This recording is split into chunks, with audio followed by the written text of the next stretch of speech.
Thank you very much for the introduction. I'm at the Parham lab now, and the project I'm currently working on is to try and understand a weird population of natural killer cells that seem to lack or have lost the expression of CD56, and to try and understand how they relate to chronic virus infections.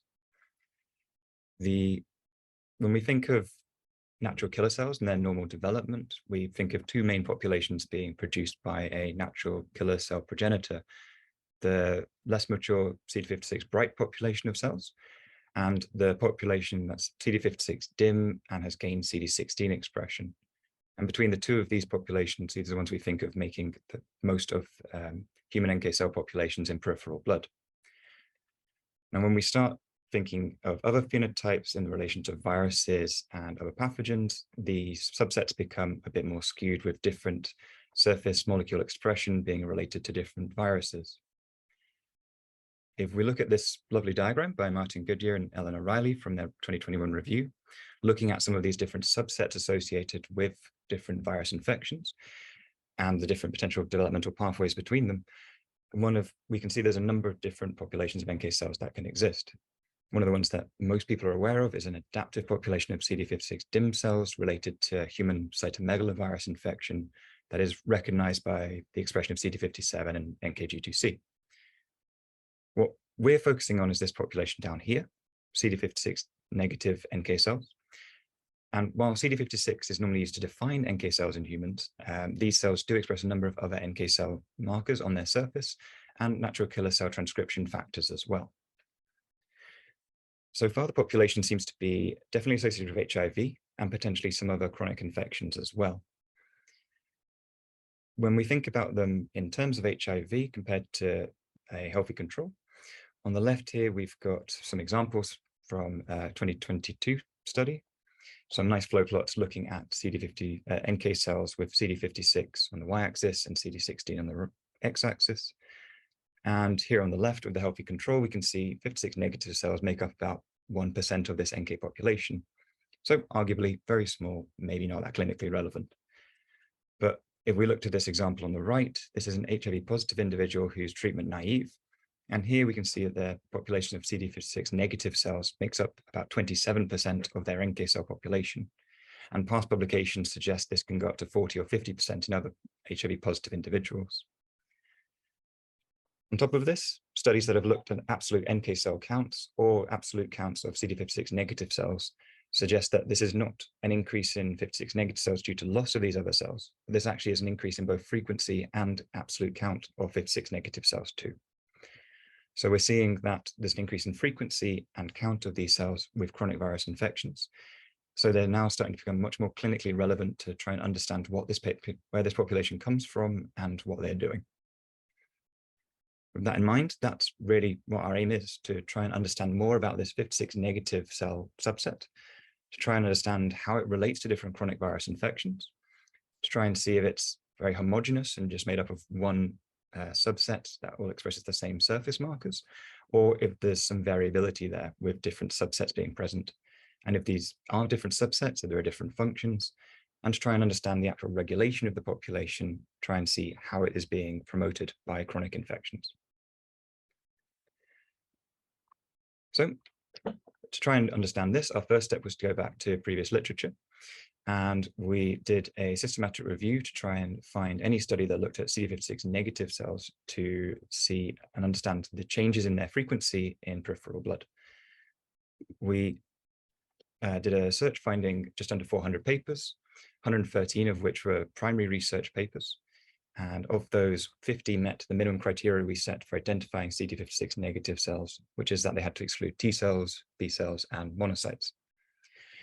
35 in the end had extractable data, which we then combined into a meta-analysis, which you can see before you. Here we're showing along this zero dotted line the control groups from all of these different studies. And above are shown the groups who have a chronic virus infection, and it's their mean and 95% confidence intervals that are being shown. To try and look at the combined effect of these different chronic virus infections, we did a random effect model analysis, and we can see the result over here.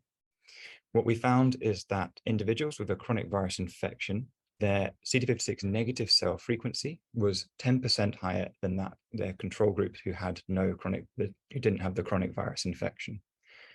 So we can say overall, it looks like the 56 negative cell population is associated and increased by chronic virus infections.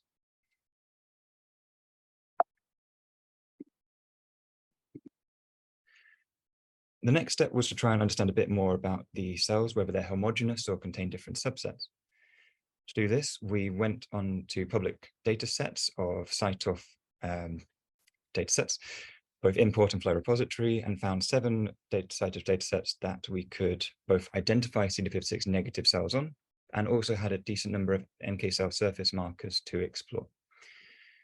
We, similarly to our meta-analysis criteria, made sure we gated on to exclude T cells, B cells, and monocyte populations, gated on natural killer cells of CD56 and CD16, and then I isolated the CD56 negative population for further analysis to look at their subsets.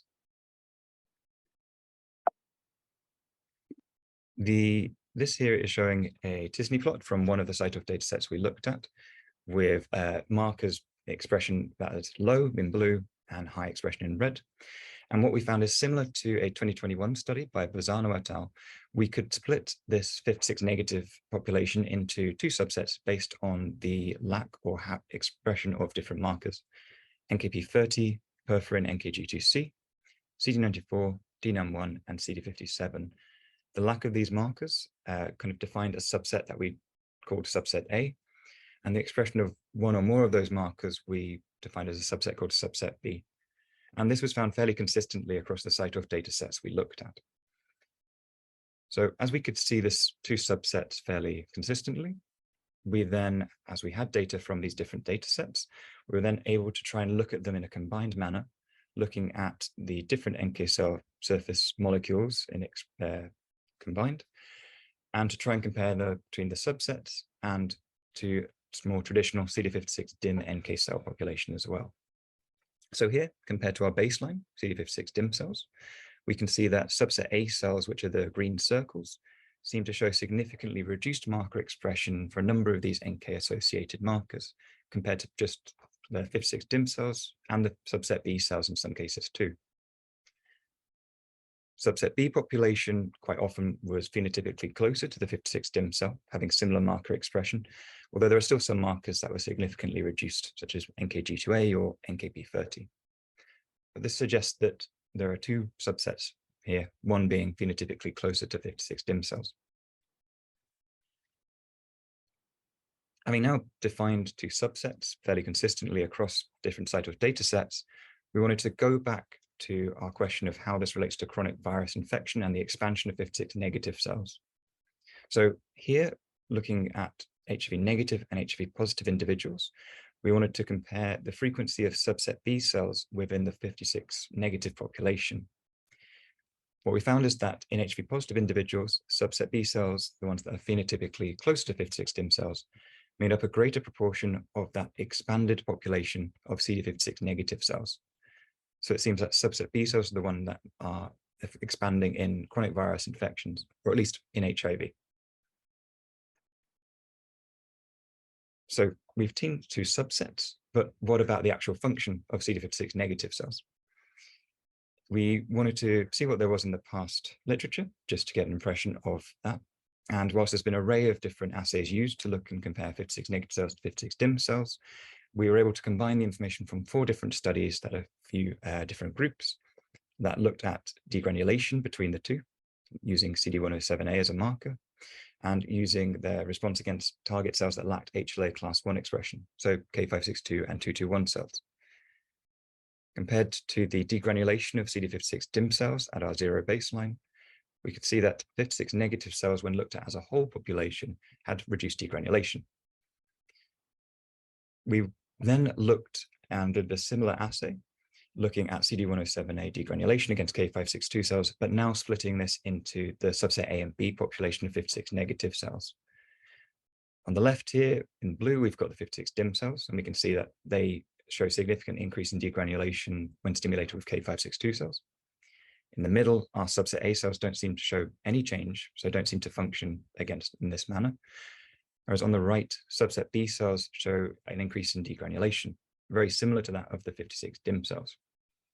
So from this, we could take away that the subset A and B cells within the 56 negative cell population seem to be functionally diverse.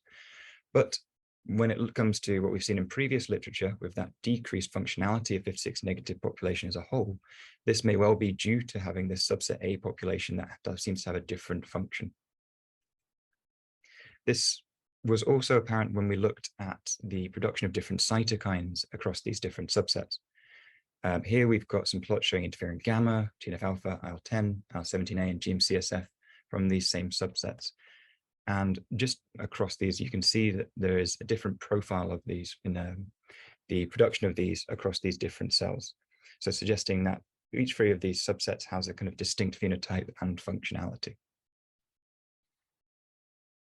So we've identified potentially two different subsets and different functions within this population.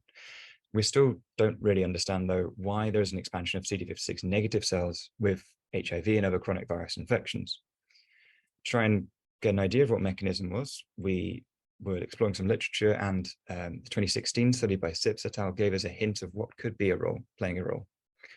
They identified that individuals who had low surface level expression of HLA-C seemed to have higher frequencies of CD56 negative cells compared to those who had higher expression of HLA-C and lower frequencies.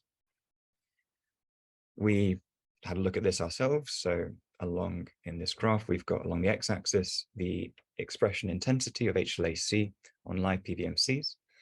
And we've plotted this against, along the y-axis, the frequency of CD56 DIM cells in diamonds, or the 56 negative cells in squares. And we didn't, when looking at regression analysis, see a significant correlation between the 56 negative cell frequency and HLA-C. So we didn't quite match what the SIP study had seen. What we did see, however, was when we looked at HLA-E, we saw that the surface level expression of HLA-E on live PBMCs did positively correlate significantly with the frequency of CD56 negative cells. Now, this is quite a bit of interest to us, as HIV and cytomegalovirus both have mechanisms in the cells they infect to reduce the level of expression of HLA class 1 on the cell surface to try and avoid immune recognition. And it's thought that both also have mechanisms to maintain a bit of expression of HLA-E in the hope that it interacts with inhibitory receptors such as NKG2A on NK cells. So what we're trying to do now in the lab is dig into this a bit more and try and understand how viruses manipulate HLA class 1 and how this interacts with the development of NK cells. So overall, we've seen that there seems to be at least two subsets of CD56 negative NK cells. They seem to be functionally distinct, and the subset that expands in HLA-1 seems to be functional and more phenotypically close to that of 56 DIM cells. HLA class 1 expression seems to be linked to the regulation of CD56 negative NK cells, but there's still a number of questions that are unanswered. We still don't quite understand if CD56 negative cells share a similar developmental pathway as CD56 DIM NK cells, and we don't really understand their role in the expansion we see in them in chronic virus infections. It's still really not understood if their expansion is beneficial and kind of mediates some disadvantages of the disease, or if it's actually disruptive to the immune response. This work wouldn't obviously be possible without the support of other individuals from the Parham Lab and our collaborators from MIT, Ottawa, and Mount Sinai, Fugo, Zakia, and Amir. Our funders, of course, NIH and the Discovery Innovation Award we had from Stanford. And I can very excitedly say our paper was published last Friday. So if you want to look at Frontiers Immunology and find more information, we've got that available to you. And yeah, let me know if you have any questions. Great, thanks, Matt, for organizing all of this. And thank you to the British Society of Immunology for supporting this seminar series. So I think Edan gave a really great introduction into how stem cells may be affected through different inflammatory measures. And I'll continue this, focusing on this not in the gut, but specifically within the skin, so a different barrier tissue. But before I get started, I just thought I'd add like a bit of a personal story to sort of emphasize the importance of visibility in science and in the lab. something that this seminar series definitely focuses on. So for myself and my sort of coming out story, I joined a lab at Harvard Medical School as a research assistant. And this was really the first time in my life and career where I visibly saw representation of queer people within my work environment, and sort of this idea that you can be open and proud and in a relationship and be supported by not only your colleagues, but basically everyone around you. And this really sort of helped me into helped me in coming out, and I am like really truly thankful for this experience that I went through, and I can only hope to pay it forward to really show that diversity and inclusivity and visibility is really important, not only for the strength of science, but for the strength of the individuals within science. And sort of along this sense, is much like my own personal journey, I'll go to stem cells now. And stem cells have their own journey of going through from stem cells to progenitor cells to the differentiated cells. And much like any person, goes through many different challenges along the way. First through growth and differentiation, then upon regeneration, and also inflammation can cause a lot of changes specifically within stem cells and how they respond. And this is really what I study, is how the long-term effects that inflammation has on these stem cell populations. So as Matt mentioned, I'm interested in inflammatory memory, which endows the cell with this enhanced responsiveness to a broad range of different stimuli. So upon this initial stimulation, cells can go various epigenetic and metabolic changes, where upon the resolution of inflammation and then re-stimulation and exposure to a different stimuli, these cells can undergo enhanced responsiveness. And this has been really indicative of trained immunity within innate immune cells and pathogen clearance, but as more recently has been expanded to tissue stem cells of different barrier tissues. So first found in our lab, we see that epidermal stem cells of the skin can acquire this inflammatory memory, which results in increased wound healing. But it's also since been shown in the airway, resulting in chronic disease, as well as in the intestine, which helped in pathogen clearance. So as I mentioned earlier, my other lab focuses on the skin, and I'm interested in specifically in the epidermal stem cells of the skin and how they respond to inflammation. So upon exposure to inflammation and its resolution, as you can appreciate here, inflammation-experienced skin can heal wounds 2.5 times quicker than that of the naive counterparts. And this has really been shown to be due to different epigenetic changes, specifically in chromatin accessibility, that occur within epidermal stem cells that really prime these cells to become hyper-responsive. In what we term in memory domains, which are chromatin regions that become accessible during the inflammatory assault and then remain accessible upon resolution of this inflammation. So when I started in the lab, we were really interested in focusing on a few questions that were unknown within the field. The first is what mechanisms govern inflammatory memory establishment. Second is what factors contribute to inflammatory memory maintenance. So what factors are really responsible for maintaining chromatin accessibility over long periods of time. And third is what mechanisms facilitate this rapid non-specific responsiveness that occurs within stem cell populations. So in order to do this, we looked at a self-resolving model of cirrhotic-like inflammation, which had previously been shown to endow epidermal stem cells with this inflammatory memory. And a brief explanation of the model that we use this toll-like receptor 7/8 agonist imicamode, where we apply topically to the backs of mice for 6 consecutive days, which we then term the peak of inflammation. And as you can see here, through this H&E staining, that this causes a huge inflammatory response within the skin. We then allow the inflammation to resolve for 30 days, which we then term the resolved state or the post-inflamed state. And as you can see, pathology of the skin returns back to normal. And what I'm going to continue to talk about now is specifically the changes that occur within these epidermal stem cell populations that reside at the basal layer of the epidermis, that we fax isolate and then interrogate in different ways. So as I mentioned earlier, inflammatory memory is defined as these memory domains. So over here, I'm showing chromatin accessibility plots of either inflamed or post-inflamed chromatin over that of naive, uninflamed. And over here, I'm going to focus specifically on these memory domains, which are here in red, where upon the peak of inflammation, we see there is a drastic increase in chromatin accessibility that occurs. And upon resolution, we see that there's chromatin accessibility that is maintained within these regions. And we've also looked up to 6 months later, and we see that even 6 months later that these epidermal stem cells are able to maintain chromatin accessibility at these memory domains. This is in contrast to other domains that we've identified, which is these resolved and suppressed regions, where they gain accessibility during the peak of inflammation, but upon resolution either lose chromatin accessibility or return back to baseline. So focusing specifically on these memory domains, we performed motif analysis and motif frequency analysis to look at what transcription factors might be involved in the initial chromatin rearrangement that's occurring within these memory domains. And two factors really popped out to us in the beginning, and that is the stimulus general factor AP1, which can be activated through multiple different stimuli, as well as the stimulus specific factor STAT3, which is really specific for the mode response, which is a Th17 response, and is really essential in driving the psoriatic-like inflammation that we see within the skin.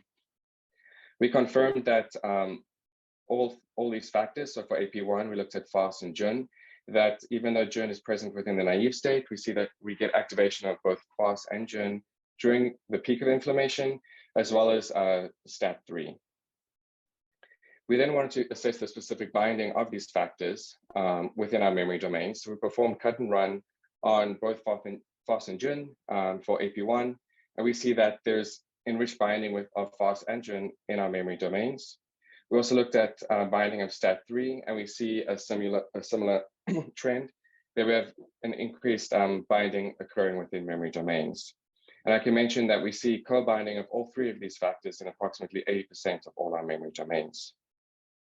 We then wanted to assess the role of AP1 and STAT3 and what it plays in the initial chromatin rearrangements that are occurring during this inflammatory memory establishment. So in order to do this, we specifically interrogated the function of AP1 through the use of a dominant negative. So upon expression of this dominant negative form of AP1, we prevent FOS and JUN binding to the chromatin. We also then looked at STAT3 specifically through genetic ablation of STAT3 specifically within our epidermal stem cells. And we induced inflammation in both of these circumstances and then isolated these epidermal stem cells during the peak of inflammation and looked at their chromatin accessibility. And what we see with the dominant negative form of AP1 as well as STAT3, we can see that we lose chromatin accessibility within our memory domains. So this led us to conclude that chromatin accessibility in memory domains is dependent on both AP1 and STAT3. But we were really interested in understanding what the cooperativity between these two factors is, and whether the stimulus specific factor STAT3 or the stimulus general factor AP1 is more important in establishing these regions. We first went to look at the role of STAT3 because we know that STAT3 is really important in this inflammatory response that occurs within the skin. And we confirmed that even in the absence of STAT3 in our ablation of STAT3, so over here, the green cells is where we have STAT3 knocked out in comparison to the wild type cells next door to them. We see that we get activation of both JUN and FOS even in the absence of STAT3. However, when we look specifically at FOS and JUN binding in the absence of STAT3, we see that when STAT3 is no longer present, that FOS and JUN are no longer able to be recruited to our memory domains and thus not facilitate chromatin remodeling to occur. So this concludes that STAT3 recruits AP1 to memory domains to help facilitate chromatin accessibility. And once opened, we want to know now, how do these memory domains remain accessible over long periods of time? So we looked at our candidate factors again. As I mentioned, JUN is present in the naive state, as well as in this post-inflamed state. However, in the post-inflamed state, we no longer have activation of FOS and STAT3. We then performed footprinting analysis on our chromatin accessibility data, specifically focusing on our memory domains to help infer which transcription factors might be binding in these regions. And quite strikingly, we see that the AP1 footprint, so FOS and JUN, as well as ATF3, which binds to the AP1 motif, had an increased differential binding score occurring within our memory domains. We then performed cut and run on both JUN and ATF3, And we see that in the resolved state, that both JUN and ATF3 remain bound within our memory domains. We're also interested in looking at other homeostatic factors that might be present within epidermal stem cells, and whether once these regions open up, do homeostatic factors then come in and possibly promiscuously bind within these memory domains. One such factor that we looked at is P63, and it does just that. Upon inflammation, we see that P63 comes in and binds to our memory domains and remains bound in the post-inflamed state. Now, because JUN is a binding partner of FOS and homeostatically expressed, we then hypothesized that it might be possible that FOS, due to its stimulus general ability to be activated, might be activated upon different stimuli in the skin upon exposure, and then rapidly recruited back to our memory domains, where it can then activate them again. So to test this hypothesis, we went back to our wounding model, where we induced inflammation within the skin, allowed it to resolve, and then performed a punch biopsy and isolated and looked at FOS activity along the wound's edge 4 hours later. We confirmed that along the wound's edge, we get FOS activation in both the naive control skin as well as the post-inflamed skin. However, when we look specifically at FOS binding, we see that FOS is activated and then primarily binds within our memory domains within the resolved state. We then wanted to test whether this activation and then upregulation of this associated genes is now independent of STAT3 activation. So we performed the same experimental layout where we induced inflammation, allowed it to resolve. We then ablated STAT3 within our epidermal stem cell population and performed wound healing and isolated the wound and keratinocytes. And what we see is that that we still see activation of the associated genes of these memory domains in the absence of STAT3. So just to summarize our model, is upon establishment of inflammatory memory, we have a stimulus-specific transcription factor, in our case STAT3, that gets activated and recognizes these memory domains, which then recruits AP1 FOS-JUN to facilitate chromatin remodeling and upregulation of the associated.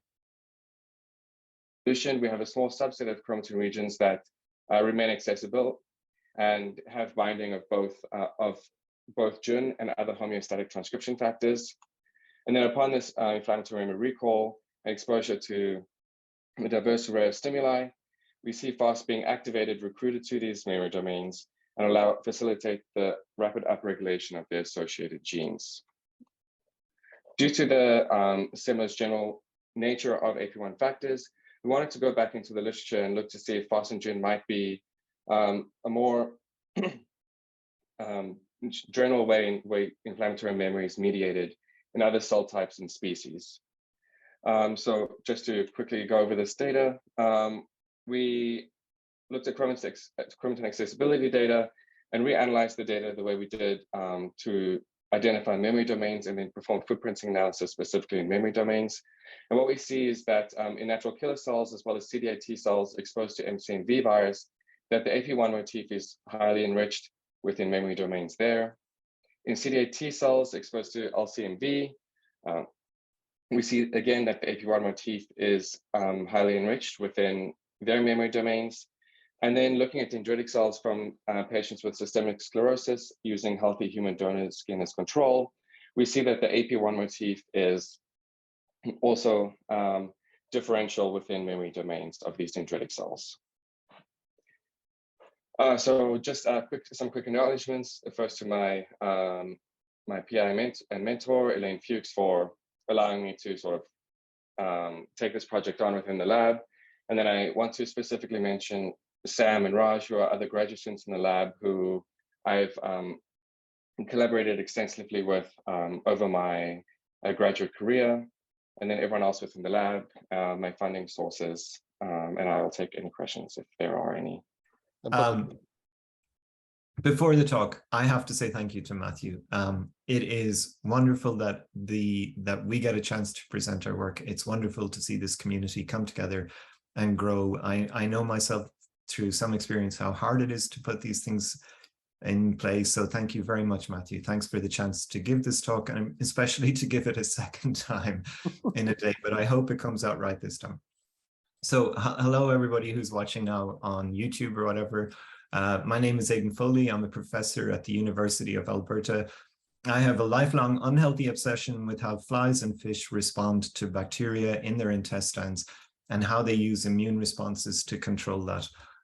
Today, what you're going to see is the work of an exceptional student, Megan Ferguson. She's leaving the lab soon to do a postdoc in Munich, where I'm sure she's going to go on to do wonderful science. One of the things that makes Megan particularly noteworthy is that, as well as being very good with playing around with flies, she's also exceptionally talented playing with fire. This was her in the backyard of one of our lab mates just about a week and a half ago. If you think she's good at juggling whatever that is, 8 or 9 balls of fire, you should see her juggling a few hundred fly guts in a single day. Okay, so what we're interested in the lab, when we talk about flies, what we're interested in is this signaling pathway called the immune deficiency pathway. And I'm not going to give you all the details. There's a whole bunch of proteins, like the founder protein IMD, which signals through these 2 conserved cassettes. So you have a Jun kinase cassette and an NF-kappa B cassette. When the fly has any kind of bacteria resident within its intestine, it senses these bacteria, activates these pathways, and you get this broad transcriptional response that allows the fly to contain or respond appropriately to whatever microbes are in the gut at that time. What I think makes this more universally interesting is how conserved this pathway is. So what I'm showing you here, I love this thing so much. I used to love it all that much more until somebody pointed out that they thought it looked like me.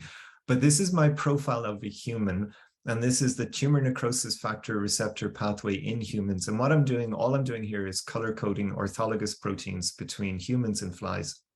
And obviously what you see is this whole junk NF-kappa B cassette has been perfectly conserved across vast evolutionary distances, hundreds of millions of years. And so then when you think about the fly and you think of how you can go in and you can turn any gene on or any gene off that you want in any cell at any time, we have this excellent system where we can play around with these pathways and see how do they affect gut pathology. And this is an important experiment to do because, if you think about vertebrates, so think of the mouse intestine, you have probably 7 or 8 cell types within the epithelium. It's surrounded by this very complex stromal structures. And they, of course, then have their own populations of associated leukocytes and lymphocytes.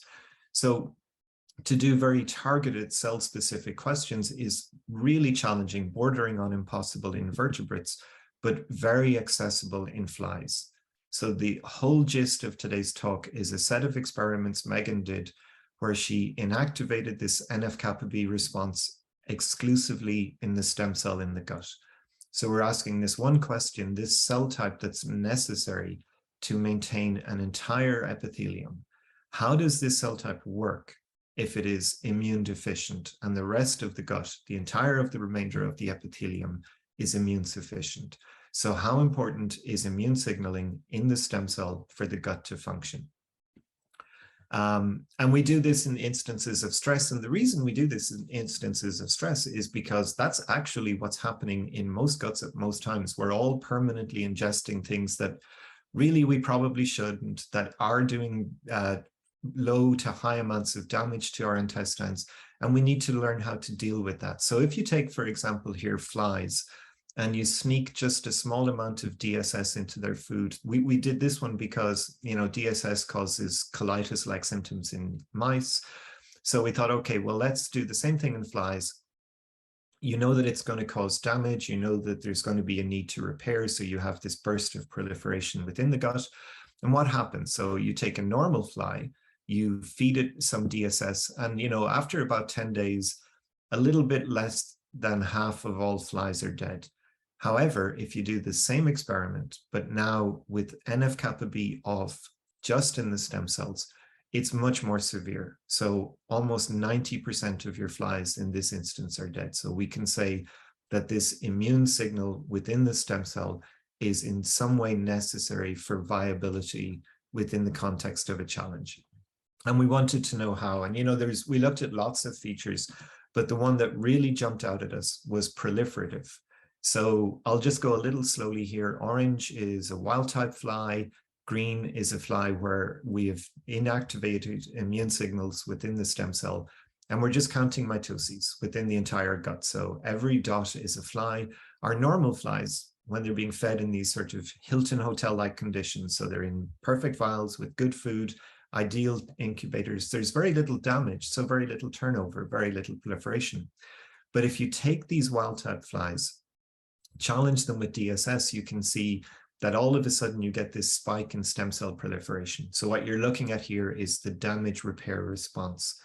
The interesting feature is, what does that repair response look like if there's no immune signals? And in that case, it's significantly higher. So taking immune responses away makes our stem cells proliferate more.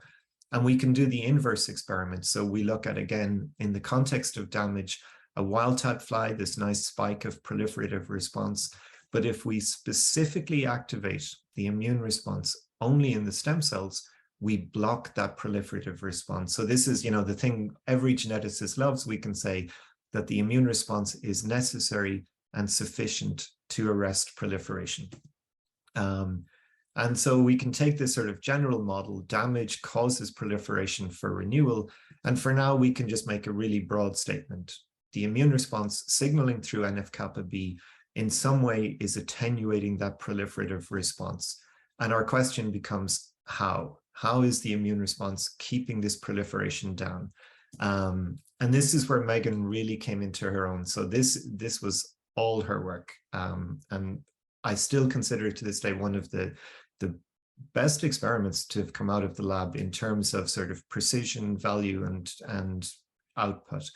So what she did was to prepare a single cell transcriptional profile of a wild type intestine. Now, what you're looking at here, every one of these little dots is a sort of a two-dimensional representation of the sum transcriptional output of a single cell. The closer the dots are, and especially if they bear the same color, that's a single cell type. So green is one cell type, orange is another, this pinkish color another. And what we're looking at here is basically the entire transcriptional profile of every cell within the gut of a fly. We do the same experiment, but we challenge with DSS, so this stressed response. And now what we can do is compare these two data sets and prepare a map, a whole map of the gut and how every cell within that gut responds to this stress. But what was so cool when she did this, she did the exact same experiment at the same time, but also doing it in the context of an immune deficient stem cell. So what does a gut look like if it is immune deficient? What does it look like if there's no immune signaling in the stem cell and they're challenged? Because now you can do the same comparison, and looking at this entire complex data set, you could actually start to extract the contributions of the immune response within the stem cell to this exposure to DSS. So like a fascinating, I loved this. And it was really, it looks tough. It is tough. She put a lot of work into this. There was a few months, this applied very much to Megan for a few months, that the last thing you ever wanted to do was to ask how the analysis was going or how she was doing, because she really put a lot into getting as much information out of this as she could. So all I'm going to show today is some real sort of highlight discoveries that she made.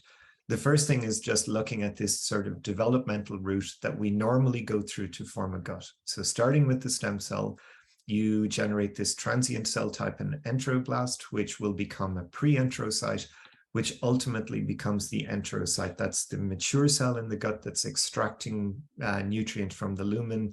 It's the dominant cell type in every intestine. So flies, fish, humans, the enterocyte is the one you see most within the intestine.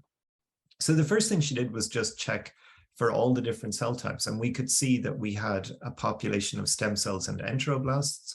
We had different populations of enterocytes, and these are just, you know, ones at the anterior, middle, and posterior of the intestine, and also pre-enterocytes. So every one of these blocks is the relative proportion of this cell type within the gut. And you can see that we have essentially recapitulated the transcriptional profile of this entire developmental trajectory.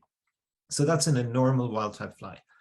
Now we did the same thing, but we challenged with DSS. And what's very evident, the thing that really jumps out, is this jump in pre-enterocyte numbers. So you expose flies to DSS and you get this huge expansion of pre-enterocytes. That's not our discovery. Lots of people have known this. This is, 10 years old, at least, this information. So basically, because these guts are going through so much stress, they have to generate loads of pre-enterocytes, because these are the cells that are going to replenish all of the enterocytes that are dying. So the real good news here is the data set is very good. It's recapitulating what we know happens in a wild type gut. And now we can do the same questions, but in an immune deficient gut. So this is, cell type composition in the absence of a challenge. And what really jumps out, if we look at the cell type composition of this gut during a challenge, what's missing is this spike of pre-enterocytes. So we can take that and make this initial suggestion that the immune response is necessary for a transition from stem cell to pre-enterocyte. And we wanted to know, well, why? How is it working? What is NF-kappa B doing in this context? And what jumped out at us for all the things we looked at was stem cell viability or survival. So this is a wild-type fly treated with DSS. In this particular set of experiments, again, every dot is an individual gut. On average, we have this number of death happening in challenged stem cells in wild-type flies. But what's really evident is you have this, 4 or 5-fold increase in stem cell death if NF-kappa B is taken away. And that has consequences. It's not just that the stem cells are dying, they're failing to generate enteroblasts.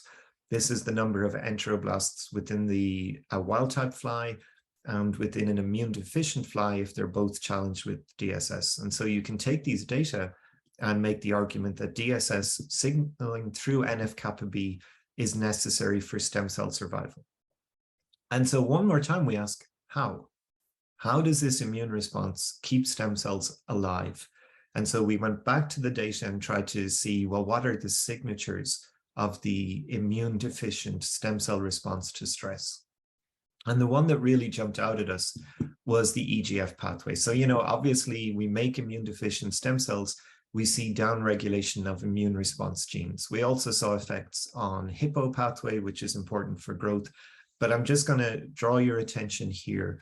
All of these signatures of the EGF-RAS pathway are downregulated in challenged flies if they don't have an immune response within their stem cell compartment. And this is important because this model going from damage to proliferation to renewal, a key within that renewal is activation of EGF.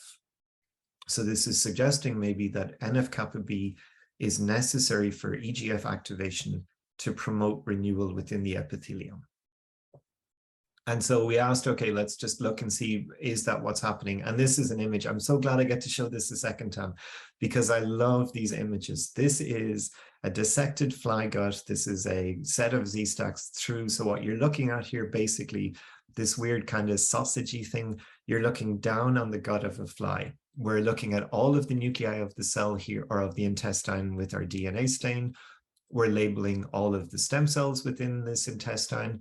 We're looking at phospho-ERK, so a measure of activation of the RAS pathway. And of course, we have the merge. That's our normal wild-type fly.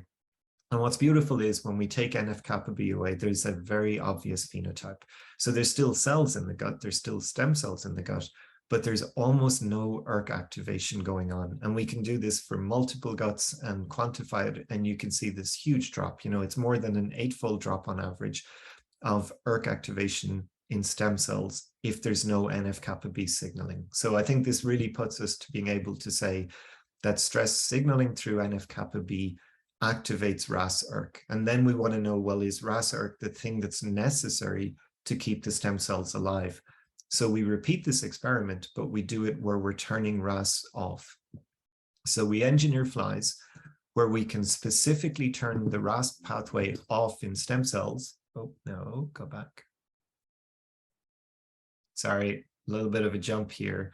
This is just going back to that slide. I get so excited for this one.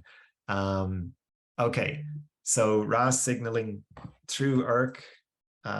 Okay. NF-kappa B is necessary for RAS-ERK activation. And now we get to the big reveal that if we turn RAS off, just like when we turned NF-kappa B off, we see a huge increase in stem cell death. So this RAS-ERK pathway in the stem cell is necessary to keep them alive during a stress. And the really important experiment is the final one I'll show.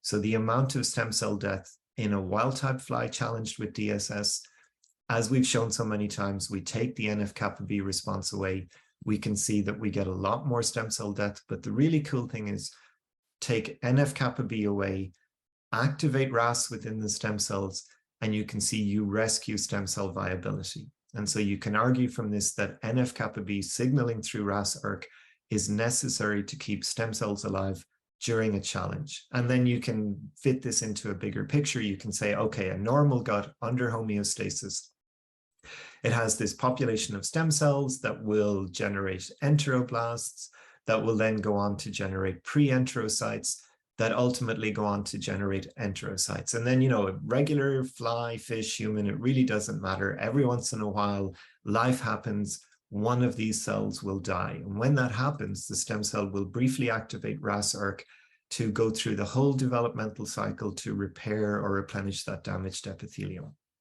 We do the same experiment, but we do it now during stress. And the real difference is you have much faster turnover. You have lots of epithelium dying. And so you get a stronger activation of the RAS-ERK pathway. So you get a lot more pre-enterocytes quickly repairing this epithelium. You keep the barrier intact, you keep the gut functioning, you keep the fly alive. The cool thing is what happens when you take NF-kappa B away. And so if you take NF-kappa B away, you challenge the epithelium one more time, you get lots of death. But RAS does not get activated. So you have no signals keeping the stem cell alive. Now in this situation, the stem cells are also dying, presumably through this challenge. But because they're dying, they can't replenish the epithelium. Because they can't replenish the epithelium, the fly is now much more susceptible to the challenge. And so as we saw at the very start, will die so much faster. And so I'll stop there. I don't know if there are any questions. I will happily take them. I want to acknowledge everybody in the lab that did this or that's helped make all of my dreams come true about working, not just with flies and fish, but flies and fish at the same time. But for this talk in particular, I want to thank Megan. And I also want to thank the many wonderful people at the University of Alberta who have given us very valuable technical support for this project. Okay, so I'm going to just pause there. And thank you so much, Matthew, for giving me a chance to do this a second time.